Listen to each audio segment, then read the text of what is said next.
Halo semuanya, selamat datang di channel yang tidak layak untuk dihina ini.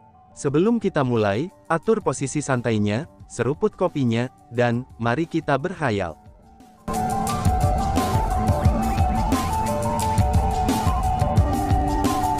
Melanjutkan cerita sebelumnya, senior, kamu. Setelah kebenaran terungkap, Miao Renlong dan yang lainnya segera menunjukkan ekspresi putus asa dan canggung.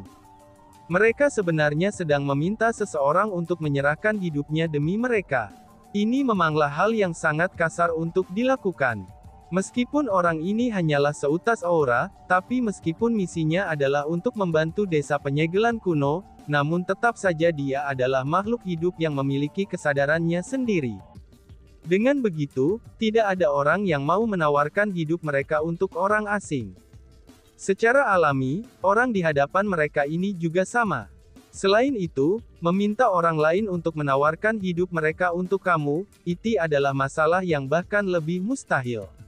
Nak, izinkan aku mengajukan pertanyaan.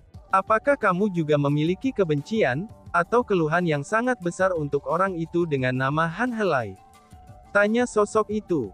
Namun pada saat semua orang merasa sangat sulit untuk terus meminta bantuan orang ini, dia tiba-tiba menoleh ke arah Chu Feng dan menanyakan pertanyaan itu kepadanya. Senior, jujur saja, aku tidak punya kebencian yang mendalam ataupun keluhan dengan Han Helai itu. Selain itu, aku juga tidak ingin mengatakan kata-kata seperti seseorang seperti dia adalah seseorang yang harus kita bunuh, karena itu akan sangat palsu. Namun sayangnya, Sima Ying adalah temanku. Han Helai itu telah membunuh keluarga Sima Ying. Jadi, itu setara dengan dia telah membunuh keluargaku sendiri. Faktanya bahwa dia adalah musuh Sima Ying, maka berarti dia juga menjadi musuhku.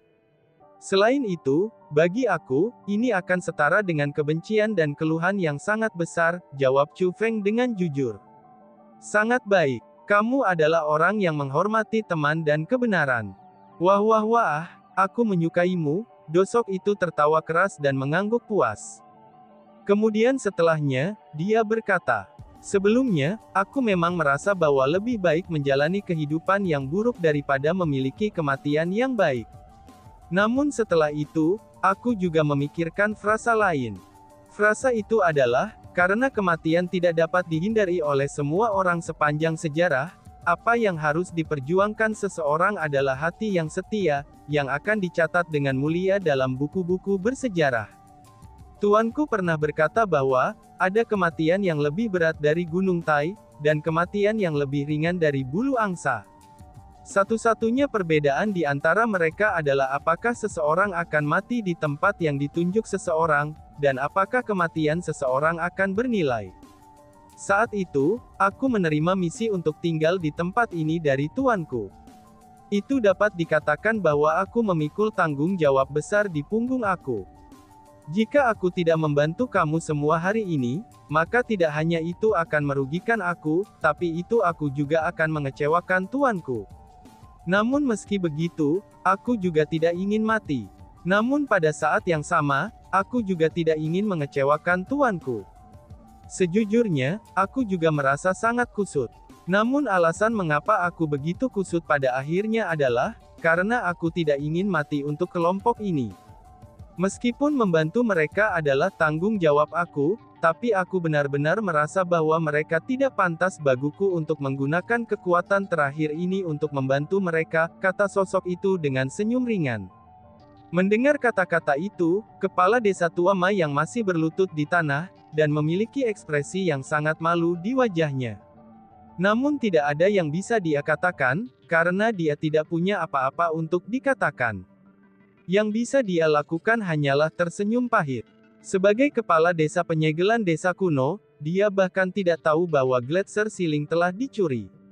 Dia benar-benar memalukan. Tidak mengherankan jika orang di depannya ini akan memandang rendah dirinya, dan juga tidak mau membantunya.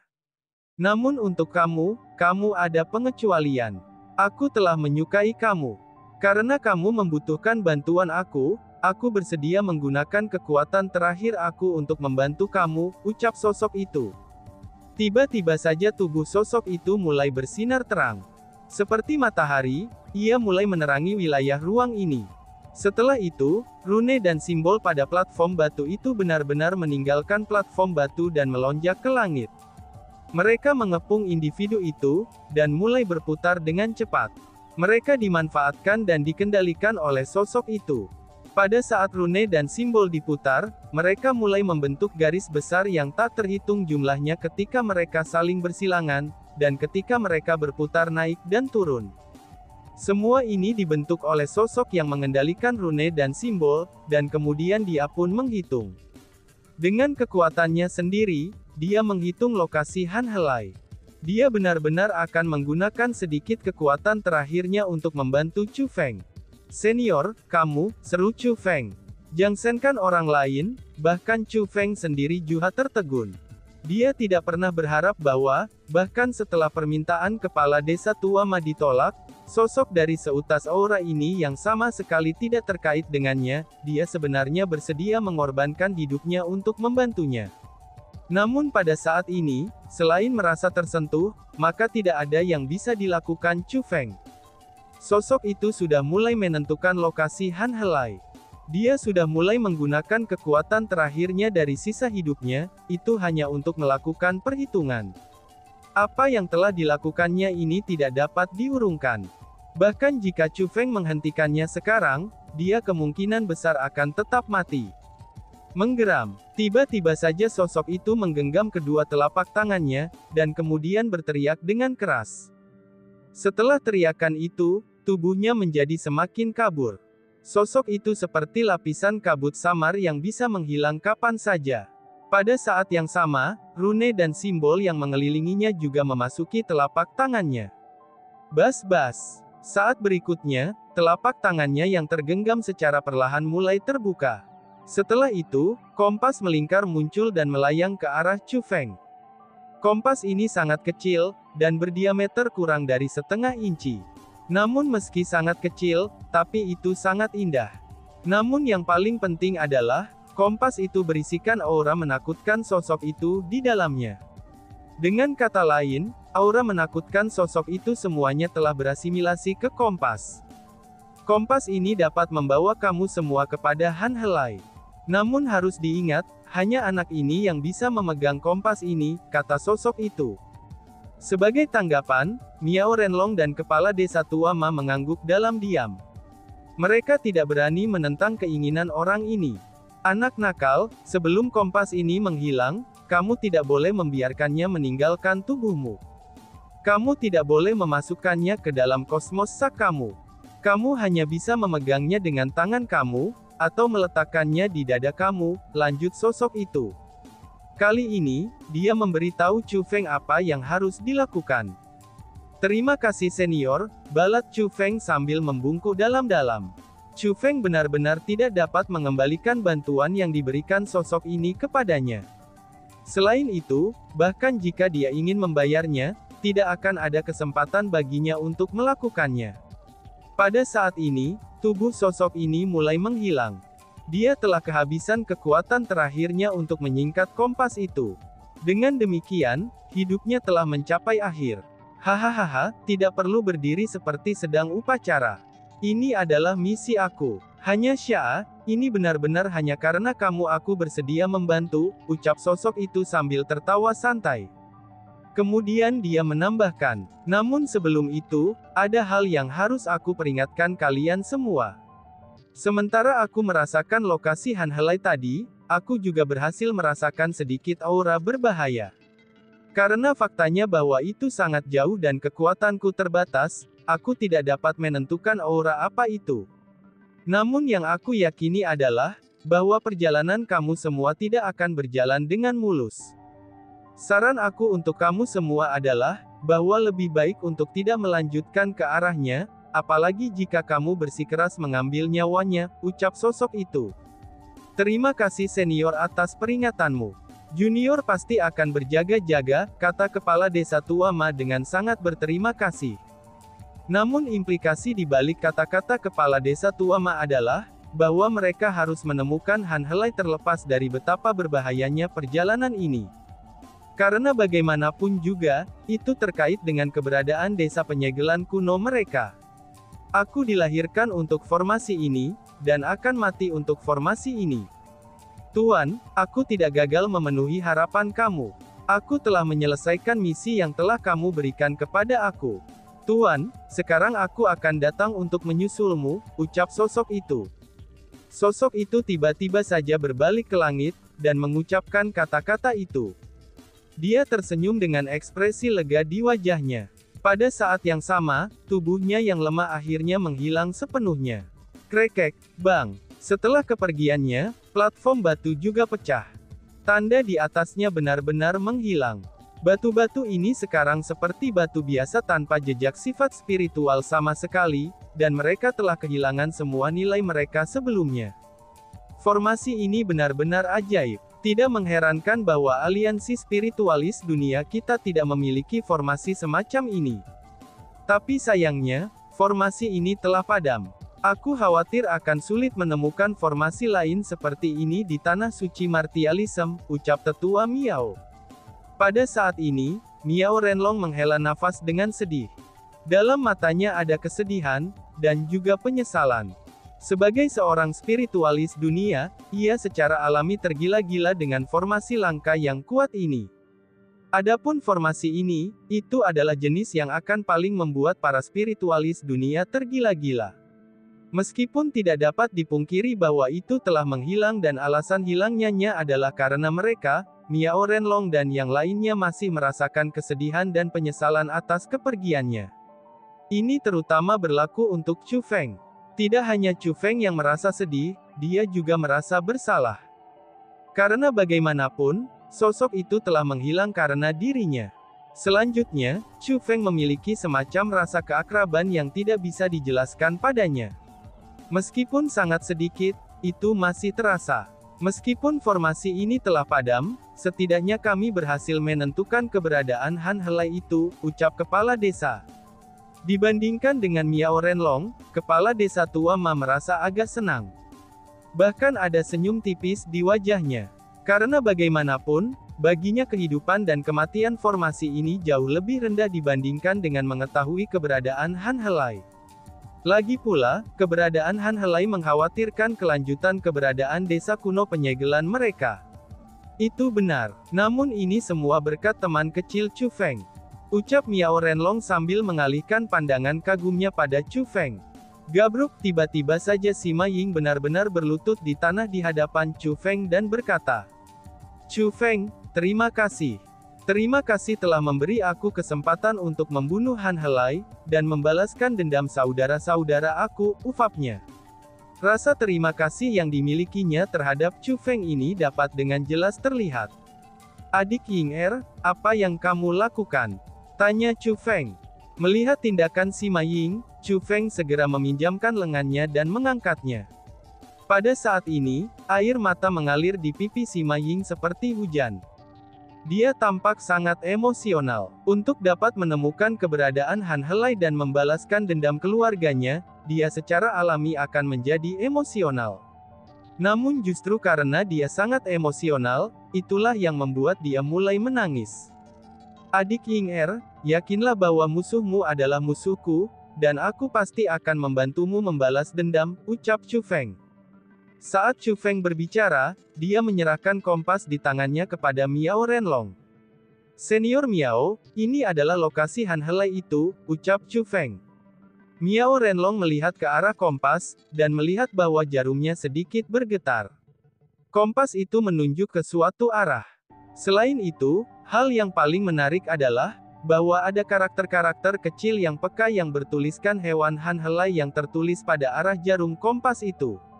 Kemungkinannya ini adalah sesuatu yang orang itu tinggalkan di sana. Teman kecil Chu Feng, senior itu mengatakan bahwa kamu harus membawa kompas itu. Meskipun dia telah menghilang, tapi kita harus tetap mengikuti keinginan terakhirnya.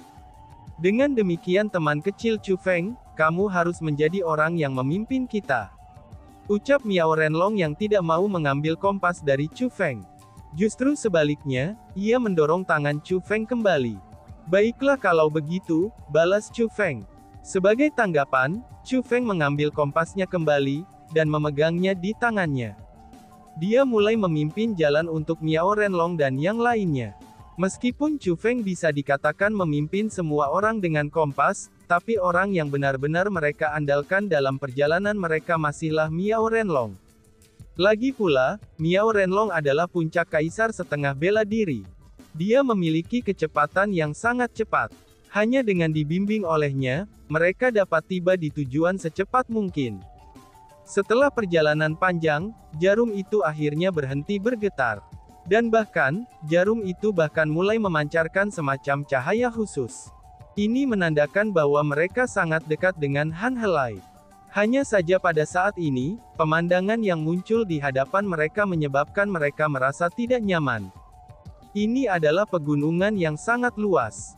Namun pegunungan ini juga sangat aneh. Pegunungan ini tidak hanya diisi dengan udara kematian dan tanpa jejak kehidupan, tapi itu juga berwarna hitam pekat. Kabut kehitaman yang muncul seperti awan juga masih ada di pegunungan. Sejauh mata memandang, pegunungan ini seperti tempat iblis bersemayam. Tempat ini benar-benar menakutkan. Selain itu, masalah yang menyebabkan Chu Feng dan yang lainnya merasa paling tak berdaya adalah bahwa pegunungan ini sebenarnya memiliki efek mengisolasi kekuatan spiritual seseorang. Bahkan Chu Feng saja tidak dapat melihat dengan tepat apa yang terletak di kedalaman gunung tersebut, itu ketika dia menggunakan mata surgawinya. Tempat macam apa ini? Ini sangat aneh. Tidak heran kalau sosok yang dibentuk oleh aura itu akan mengatakan bahwa tempat ini berbahaya. Sepertinya tempat ini agak mencurigakan. Ucap Sima Ying sambil mengerutkan keningnya. Dia juga merasa bahwa situasinya tidak baik. Agak mencurigakan. Tidak, tempat ini sangat mencurigakan. Mengapa pegunungan biasa berubah menjadi penampilan seperti ini? Apa yang terjadi di sini? Aku curiga kemungkinan besar Han Helai lah yang melakukannya, kata Miao Renlong. Tempat ini sangat terpencil, dan juga tidak berpenghuni. Mungkinkah Tuan Miao benar-benar tahu di mana ini? Kepala desa tua Ma bertanya dengan heran. Memang benar, ini adalah tempat yang sangat terpencil. Tidak hanya tidak ada orang biasa yang tinggal di daerah sekitarnya, tapi juga tidak ada kekuatan di sini. Namun meski begitu, aku pernah ke tempat ini di masa lalu. Jadi aku tahu betul bahwa meskipun tempat ini tidak indah dan megah, tapi itu masih bisa dianggap sebagai tempat dengan pemandangan yang mempesona. Meskipun tidak ada binatang buas yang istimewa di sini, tapi masih ada beberapa makhluk biasa. Namun sekarang, tempat ini benar-benar sunyi, dan hanya ada aura kematian berlama-lama di sini. Ini pasti ada penyebabnya. Apa tepatnya yang dilakukan binatang dan Han Helai di sini? Kata Miao Renlong. Kakek Miao, apakah kamu yakin ini adalah sesuatu yang Han Helai lakukan? Sima Ying bertanya. Kemungkinan besar itu berhubungan dengannya. Namun sepertinya, dia pastinya memiliki sesuatu yang lain juga, jawab Miao Renlong. Kakek Miao, apa maksudmu? Tanya Sima Ying yang merasakan sedikit kegelisahan. Meskipun Han Helai memiliki kemampuan untuk mengubah tempat ini menjadi keadaan seperti ini, tapi dia tidak memiliki kemampuan untuk mengisolasi. Bahkan kekuatan spiritualku tidak bisa melihat melalui pegunungan ini. Aku takut sesuatu yang besar terletak di kedalaman pegunungan ini. Jika tebakan aku benar, seseorang harus menggunakan energi alami dari pegunungan ini untuk membuat formasi tabu, kata Miao Renlong. Formasi tabu, mendengar kata-kata itu, Sima Ying menjadi semakin gelisah. Dia tanpa sadar mulai mengingat apa yang dikatakan sosok itu kepada mereka. Mungkinkah ada bahaya yang bahkan Miao Renlong tidak bisa lawan di tempat ini? Ya, itu pasti formasi tabu. Kalau tidak mungkin ribuan mil di sekitarnya dipenuhi udara kematian bahkan tanpa sehelai rumput. Saat kepala desa tua Ma berbicara, dia melihat ke kejauhan. Hanya pada saat ini Sima Ying menyadari bahwa, meskipun wilayah sekitar pegunungan tidak seram dan setakut pegunungan itu sendiri, tapi daerah itu masih sepenuhnya tandus, tanpa jejak kehidupan, dan bahkan gulma saja tidak bisa terlihat di tanah. Itu tidak masalah. Apapun kondisinya, hari ini akan menandai kematian binatang Han Helai itu. Teman kecil Chu Feng, tolong pimpin jalan. Saat Miao Renlong berbicara, dia melambaikan lengan bajunya, dan menciptakan dua penghalang pertahanan emas cerah dan menyilaukan di sekitar Chu Feng dan Sima Ying. Meskipun dia perlu menangkap Han Helai dan memenggalnya, tapi dia tidak memiliki kepastian mutlak untuk bisa melakukannya. Karena itulah, dia harus berhati-hati. Sebagai tanggapan, Chu Feng tidak ragu-ragu, dia pun mulai mengikuti kompas dan memimpin jalan ke pegunungan yang aneh. Semakin dalam mereka masuk, maka semakin terang jarum kompas itu bersinar. Namun pada saat yang sama, perasaan gelisah mereka bertambah dan semakin berat. Meskipun mereka semua adalah kultivator, tapi mereka hanya bisa melihat tidak lebih dari 1000 meter di depan mereka sekarang. Tuan Miao, sudah lama sekali sejak terakhir kali aku melihatmu. Tepat pada saat ini, suara aneh tiba-tiba saja terdengar dari kejauhan. Dan tiba-tiba saja bersambung. Sekian dan terima kasih banyak. Bye-bye.